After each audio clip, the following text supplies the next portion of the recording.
The Green Voice. Yes, we agree.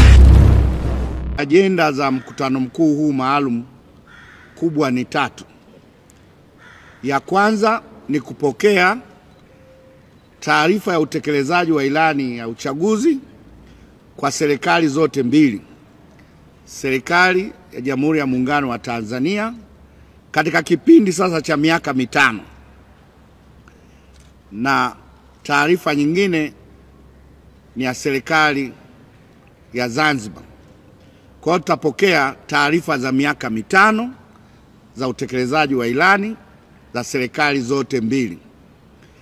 Agenda ya pili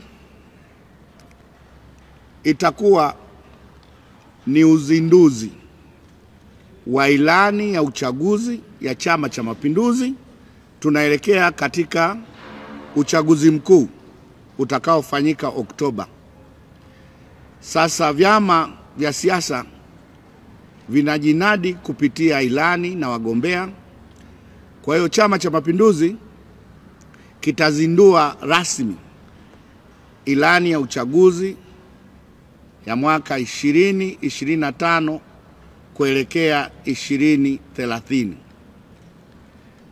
Kwa hiyo tutazindua hapa ilani yetu, mambo muhimu ambayo Chama cha Mapinduzi kinakwenda kuyanadi kwa wananchi, na hicho ndio kitendea kazi, na huo ndio mkataba wa chama cha siasa kinapoingia katika kampeni.